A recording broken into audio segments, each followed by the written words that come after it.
Instigada por el espíritu diabólico, embrujando niños y chupando la sangre de los recién nacidos, acudía al nogal de las brujas untándose el cuerpo con un ungüento hecho de grasa de buitre y sangre de murciélago y de neonato, diciendo: ungüento, ungüento, mándame al nogal de Benevento, sobre el agua y sobre el viento y sobre cualquier mal tiempo.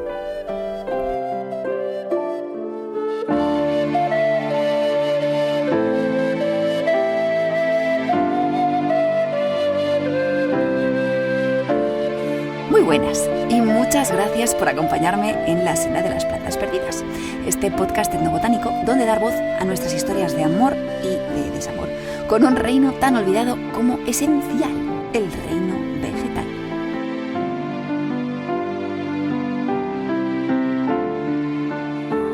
Soy Aina Eserice, bióloga y escritora, además de una amante de los árboles que protagonizan el episodio de hoy.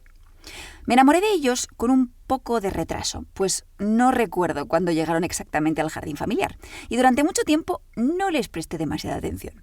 Hasta que sí que lo hice. Y sus ritmos, la delicadeza de sus flores me conquistaron. Bueno, vale, sus frutos también. Y es que hoy hablamos de nogales. Y por eso, por supuesto, este episodio está dedicado a mis queridas nueces en Patreon. Existen en el mundo una veintena de especies dentro del género al que pertenecen los nogales, conocido como Juglans, escrito Juglans con una hermosa J al principio de la palabra. Lo que pasa es que la J en latín pues no suena a J. El nombre de Juglans, que siempre me sonó a juglar, en realidad tiene que ver con la mitología clásica. Uno de los nombres de las nueces era Jovis glans, glande o bellota de Júpiter. Ya los griegos las llamaban nueces persas o nueces reales, Caria basilica. Quizás porque su tamaño les merecía el título de reinas de los frutos secos. Sea como fuere, el caso es que el nogal de consumo más frecuente y común es doblemente regio. No contento con llevar al rey de los dioses en el género, lo bautizamos después como Juglans regia, regia.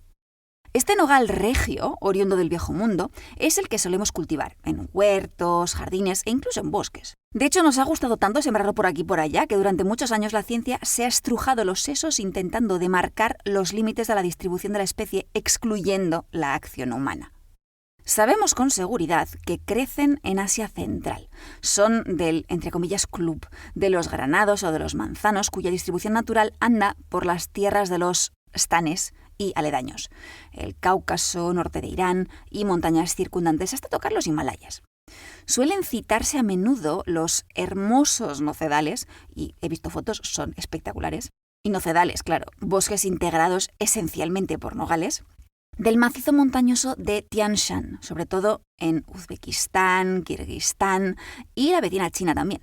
Ya imaginas que, teniendo las rutas de la seda tan cerquita, estaban espléndidamente situados para hacer autostop y viajar en los bolsillos de seres humanos nogalófilos, tanto hacia el este como hacia el oeste.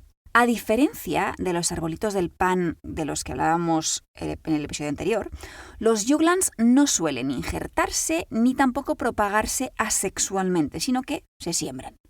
Y las diferencias genéticas entre los nogales silvestres y las variedades cultivadas no son tan dramáticas como en otras especies. Casi parece un poco que los nogales nos gustaron tal y como eran, los invitamos a unirse a nosotros como compañeros de aventuras y ellos se apuntaron a la juerga. La historia de este regio nogal en Asia Central es compleja y está íntimamente ligada a las poblaciones humanas, pero como mínimo nadie pone en duda que estuviese allí su hogar original. El problema viene cuando nos desplazamos más hacia el oeste y llegamos a tocar Europa. Bueno, miento. En realidad, la mayor parte de Europa no crea el menor conflicto, porque sabemos seguro que no había nogales en sus tierras hace 12.000 años, más que nada porque estaban sepultadas bajo metros y metros de hielo. Si hay glaciar, no hay árbol. Pero, ¿y las tierras que no quedaron cubiertas por el hielo, conocidas como refugios glaciales? Para entendernos, pues por ejemplo, la península ibérica, la itálica, Grecia, etcétera, etcétera, que son tierras en las que hoy crecen nogales. ¿Quién llegó antes? ¿El nogal o el ser humano? Y Juglans con nosotros, claro. A día de hoy, a mediados de 2021, lo que veo en artículos y bases de datos taxonómicas es que se aceptaría, sí, que Juglans sobrevivió en las tierras del Mediterráneo occidental aún en tiempos del hielo, pero que habría desarrollado características distintas hasta convertirse en una especie un poco diferente, Juglans hispánica. Esta se conoce como nogal rinconero y sus frutos como nueces encarceladas, porque están un poco como empotradas dentro del fruto, que tiene la cáscara más dura y los tabiques internos también más recios que los de las nueces comunes, que los tienen más finitos y membranosos. Así pues, habemos Juglans autóctonos en todo el arco que va desde el Mediterráneo occidental hasta China. Y esto lo hemos cubierto solo con 2 especies. Pero, ¿dónde está el resto? Recordemos que son una veintena, 21 según recuentos actuales. Vamos a buscarlas a ver qué historias nos cuentan.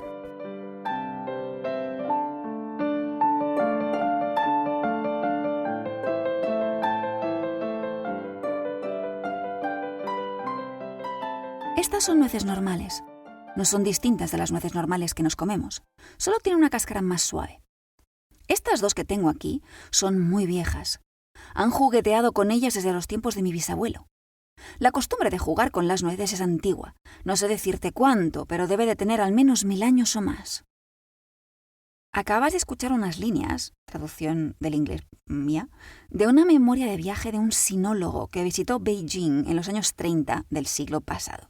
Esta cita proviene de un fragmento titulado El hombre chino que frotaba nueces, más o menos. Y toca un tema que descubrí mientras investigaba para este podcast y que me dejó totalmente fascinada. Pero antes, deja que te presente sus protagonistas vegetales, las especies de Juglans que crecen en el extremo oriente.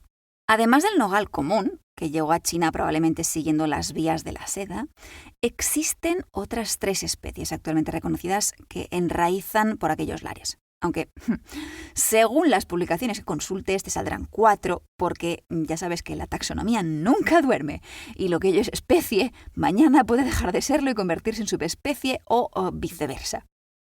Uno de los nogales más extendidos en Oriente es Juglans manchurica, el nogal de Manchuria, que crece tanto en China como en Rusia, claro, oriental, las Coreas y Japón. Las nueces son comestibles y de hecho tenemos restos de su consumo entre las poblaciones prehistóricas japonesas, los Jōmon. Con todo, la cáscara no siempre es fácil de quitar, salvo subespecies que la tienen más finita.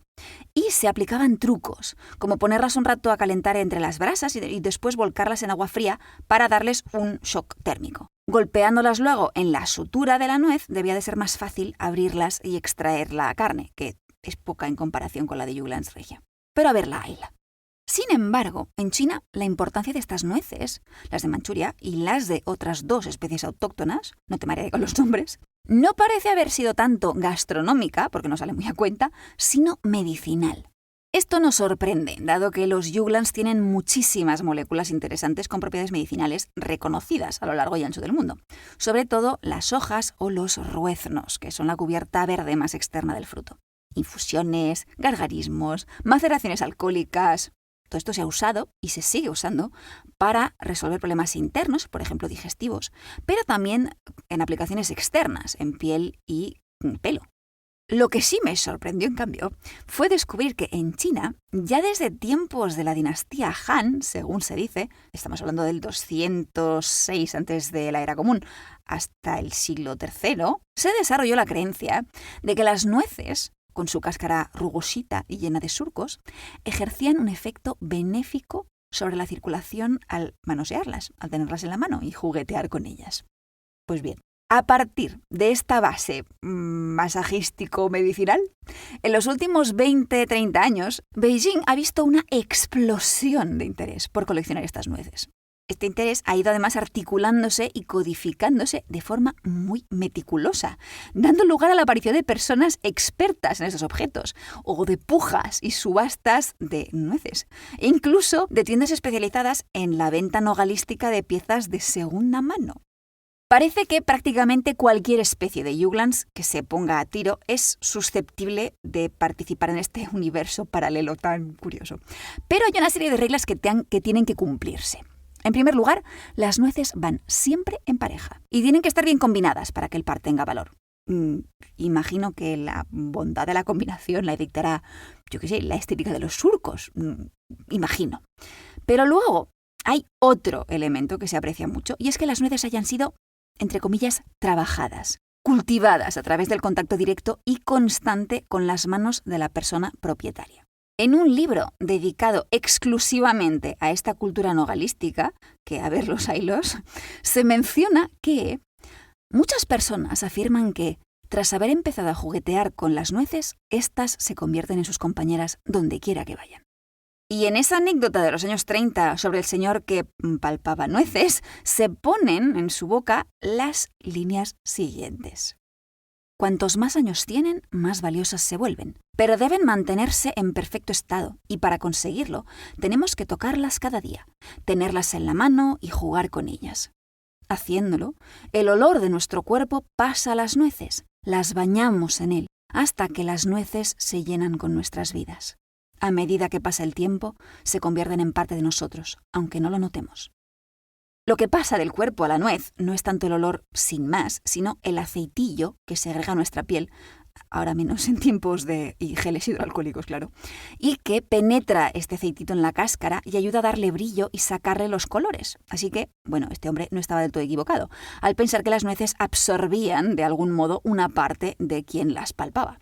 Esta práctica, que me parece absolutamente fascinante, ha sufrido un aumento de popularidad desde finales del siglo XX, en parte debido a su asociación con un mundo pues perdido, de este mundo que se hundió con la última dinastía imperial china, los Qing. He visto estos frutos descritos como nueces Wenwan o bien como nueces de los literatos, y eso es una referencia a ese grupo de intelectuales y burócratas asociados a la casa imperial. Y esta costumbre se describe también como algo que evoca aquellos buenos viejos tiempos, entre comillas, y la cultura de las clases altas, con que coleccionarlas emocionalmente te conectaría de alguna forma con aquel mundo perdido. Y teniendo en cuenta que por algunas de las parejas de nueces más viejas y bien cultivadas, entre comillas, pueden llegar a pagarse miles de dólares, 20.000 es la cifra que había leído, pues no termina de sorprender que se produzcan fraudes y engaños en este sector. Por ejemplo, nueces falsas, nueces envejecidas artificialmente con aceite y suma y sigue. Ahora, si el futuro recordará esto como la burbuja de las nueces o si continuará siendo una inversión juiciosa dentro de 100 años, solo el tiempo lo dirá.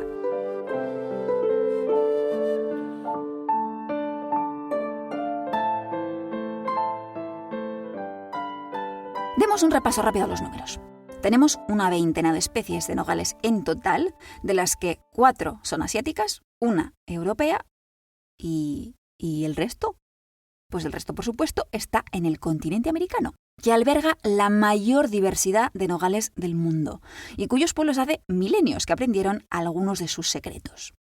En Norteamérica, por ejemplo, tenemos al nogal negro, Juglans nigra, o al nogal blanco, butternut en inglés, Juglans cinerea. Árboles cuyos frutos se consumían directamente o, en el caso de los iroqueses, por ejemplo, machacados y añadidos a sopitas de maíz, que suenan muy bien, o mezclados con bayas para preparar comida apta para viajes, como la versión indígena de las barritas energéticas, vamos. Las nueces de los Juglans es que son muy ricas en aceite, así que son el ingrediente perfecto si tienes que empaquetar calorías nutritivas en poco espacio. Y además, si se te enrancia el aceite cosa que sucede con relativa rapidez, podrías después usarlo para otros menesteres, como por ejemplo combustible para lámparas. Así se hacía en Europa, de hecho. Hace unos cuantos capítulos hablábamos de los chiles en nogada mexicanos, con sus semillas de granada y su salsa de nuez de Castilla, nuez de Castilla del regio y eurasiático nogal común, introducido desde Castilla tras la conquista. Pero en México hay otras especies de Juglans, cuyos frutos, aunque menos frecuentes, también se emplean para preparar moles y otros platillos que suenan francamente apetitosos. Pero hoy quiero detenerme un ratito para explorar el que quizás sea el empleo más extendido, más frecuente y mejor valorado de los nogales en las Américas, que atañe a sus notables poderes tintorios. Porque no hay especie de Juglans que no haya sido aprovechada como tinte, que hemos aprendido además a extraer de su corteza o del ruezno verde o de las hojas o de las raíces. Los nogales son de lo más socorrido que hay en el jardín tintorio. Fijémonos, por ejemplo, en el tocte, Juglans neotropica, que es un nogal tropical que vive en los bosques húmedos montanos de los Andes, desde Venezuela hasta tocar Bolivia casi, y que hoy se ve amenazado no solo por el uso insostenible del árbol en sí, sino porque vive en un hábitat muy apetecible para la agricultura y la ganadería modernas, que por desgracia no siempre se preocupan mucho de conservar el entorno. Este nogal proporciona uno de los tintes más valorados entre comunidades peruanas o ecuatorianas de tintoreras para obtener colores que van desde negros hasta cafés intensos, más o menos tostados, más claritos e incluso verdes, según las combinaciones con otras plantas o con mordientes, a pesar de que no sean necesarios los mordientes con los nogales. En algunos sitios se emplean las hojas o las ramas del tocte, pero también los frutos machacados para teñir lana o fibras derivadas de plantas, que siempre son más complicaditas de colorear. Cuando los tintes sintéticos empezaron a suplantar los colores obtenidos a partir de material vegetal, uno de los pocos que resistió el embate fue precisamente el de nogal. Algo muy parecido se repite con otra especie, una argentina, Juglans australis, de la que se emplean hojas y corteza. En algunas comunidades de tintoreras se mezcla la corteza con hollín y con barro en un proceso conocido como nogaleado, para obtener colores marrón oscuro o negro, sobre lana sobre todo. Los colores de nogal son apreciadísimos por lo tremendamente estables y sólidos que son, todo lo contrario a los rojos de Alazor. Y las moléculas que hacen esto posible son el ciento y la madre. Bueno, no, 100 es exagerar. Pero los Juglans son indiscutiblemente maestros cocteleros de sustancias tintorias, entre ellas taninos de varios tipos, flavonoides y la estrella del show, que es la juglona o juglona. Y si te la menciono expresamente es porque a principios de esta temporada te presenté a otra planta, mi querida aleña, que tenía otra molécula colorante muy curiosa, la lausona, que tiñe pelo y piel de un cobrizo anaranjado o marroncito. Y resulta que si vas a mirar sus estructuras químicas, descubres que la lausona y la juglona son hermanas. Gemelas no, pero casi. Esas manchas que muchas personas recuerdan en las palmas de las manos, signo inequívoco de que había ido a recoger nueces, no son casualidad. La juglona pura, de hecho, tiñe de un color más bien rojo-anaranjado. Lo que pasa es que después, como no anda sola por ahí, sino en equipo, con muchos otros pigmentos o sustancias tintorias dentro del nogal, el resultado final suele ser más oscuro. Y si la aleña nos servía como tinte capilar, ya puedes imaginar que los nogales también. Ya los romanos lo mencionaban, de hecho. Aunque no he dado aún con una receta casera sencilla, puede que experimente haciendo decocciones. Lo que sí puedo hacer, o podré, cuando llegue el otoño y me arrime a algún nogal para recoger los rueznos, es preparar tinta para escribir, de un color pardo precioso que me encanta. Pero la juglona tiene su lado oscuro. No es solo un tinte, sino también un compuesto muy tóxico para una amplia gama de seres vivos, ya sean microbios, hongos, animales, peces, por ejemplo, u otras plantas. Tiene actividad insecticida, de ahí que se empleasen las hojas de nogal para espantar insectos y proteger la ropa, aunque las cantidades de juglona en las hojas son bajas en comparación con las que se acumulan en raíces o en el ruezno mismo. Y la juglona, en contacto con especies vegetales sensibles, como las coles o las patatas, pueden llegar a directamente cargárselas. Es lo que en biología conocemos como alelopatía, efectos alelopáticos, y que ya los antiguos observaban, indicando que tener un nogal en el vecindario podía ser fuente de problemas para el resto de habitantes del huerto. Y hay quien sospecha que estos poderes nogalísticos, un poco oscuros, son responsables de la pésima fama que tuvieron antaño en Occidente.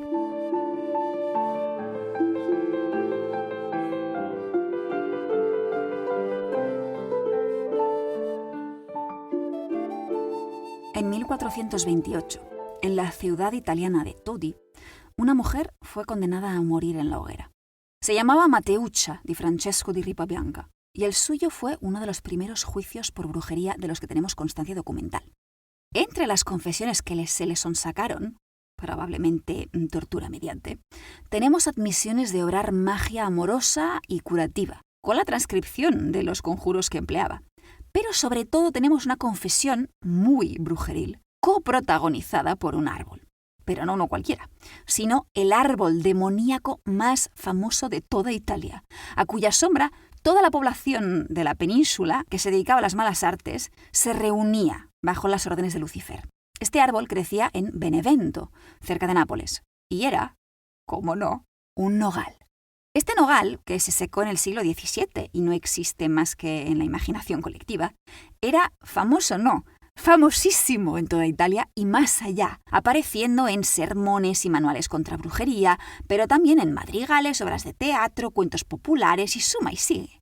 A principios del siglo XVII, precisamente, se publicó un libro dedicado a él, del supersticioso nogal de Benevento, que tenía su estudio histórico entre comillas. No hay fuentes documentales que hablen todo lo que se dice ahí, pero al menos esa era la intención de su autor. Y también un análisis de por qué las brujas solían reunirse con mayor frecuencia en Benevento y por qué solían ser mujeres y no hombres. En la imaginación colectiva, para acudir a un congreso brujeril bajo ese nogal beneventano, eran necesarias dos cosas. Primero, un ungüento embrujado con el que untarse el cuerpo. Y segundo, las palabras adecuadas que permitirían el vuelo mágico. Estos dos elementos ya están presentes en las declaraciones de la pobre Mateucha en 1428, como has escuchado al principio del episodio. Mateucha la pobre hubiese tenido que volar un rato largo, porque entre Todi y Benevento hay poco más de 270 kilómetros a vuelo de pájaro. Bueno, o de mosca, porque Mateucha afirmó haberse transformado en mosca y haberse encaramado al lomo de un macho cabrío volante, pasando de escobas olímpicamente. De hecho, parece ser que la tradición brujeril italiana no era muy de escoba. La fórmula mágica, ungüento, sopracque, sottovento, o sea, encima del agua y debajo del viento, ha gozado de tal popularidad a lo largo de los siglos que la encontramos con variantes en otros puntos del territorio. Y he leído algún que otro artículo increíble cuya autora narraba cosas que le habían contado en un pueblo de la Italia central a mediados del siglo XX sobre las brujas locales y los problemas que podían surgir tanto si te fallaba el ungüento mágico, por ejemplo, porque tu hijo te había dado el cambiazo y entonces te estrellabas porque saltabas por la ventana sin haberte untado el ungüento que tocaba, o también si la liabas con la fórmula. Esta fama de árbol de brujas y de espíritus malvados deja huella en proverbios y creencias populares que aconsejan evitar refugiarse a la sombra de un nogal. O, si tienes que hacerlo no queda más remedio, en algunas zonas de Francia aconsejaban después lanzarle una pedrada al pobre árbol o romperle una rama como modo de protección. Esto se extiende, por supuesto, a las siestas. La tradición advertía que no convenía echarlas debajo de un Juglans, por muy apetecible que fuese su sombra. Me resulta muy curioso que la Rowling escogiese la madera de nogal, que es por cierto muy, muy apreciada, como materia para la varita de la bruja oscura más cruel y retorcida de la saga de Harry Potter, Bellatrix Lestrange. Sin embargo, las varas de nogal también podían ser empleadas para el bien. Y cito: la víspera de San Juan, colocar un ramito de nogal, que debe tomarse y colocarse antes de que salga el sol, en todas las puertas y ventanas de las habitaciones y los establos. Se cree que así traerá felicidad a las personas y prosperidad al ganado. Creencias parecidas a esta francesa circulaban por distintos puntos de Europa, y aún hoy, la noche de San Juan, entre el 23 y el 24 de junio, es fecha señalada para recoger nueces verdes, con las que preparar remedios y licores que nos darán salud y alegría, o al menos eso esperamos. Árbol ambivalente, cuya fama se tambalea entre lo maléfico y lo benéfico. Mira tú por dónde. Hoy sabemos que la juglona, esa poderosa molécula que caracteriza a los Juglans y que quizás contribuyese a su mala fama, no solo tiene efectos tóxicos, sino también medicinales, según dosis y contexto, y que a ella le debemos, de hecho, y al menos en parte, la efectividad de algunos remedios nogalísticos. Porque a poco que uno mire, se da cuenta de que la naturaleza raramente hace las cosas en blanco y negro, sino más bien en un sinfín de tonalidades marrones, amarillas, rojizas o verdes, todas ellas bien guardadas en el interior de una nuez.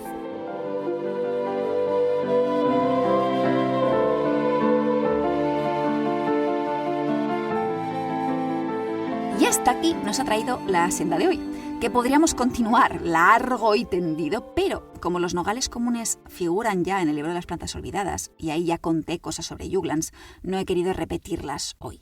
Estoy haciendo, por cierto, una guía en Instagram con los posts de plantas que han ido apareciendo en el podcast.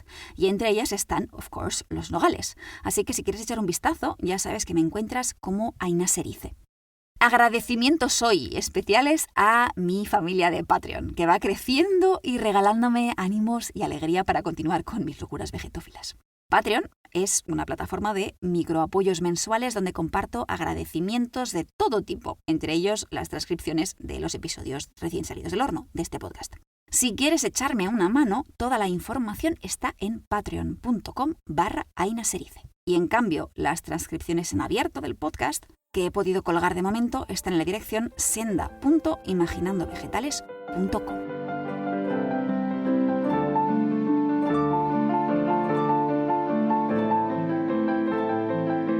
Hoy voy a darte una única pista para adivinar qué plantas van a protagonizar el último capítulo de la temporada. Además, ya desvelé su identidad en el taller de tinción que dimos el pasado solsticio. La clave es azul.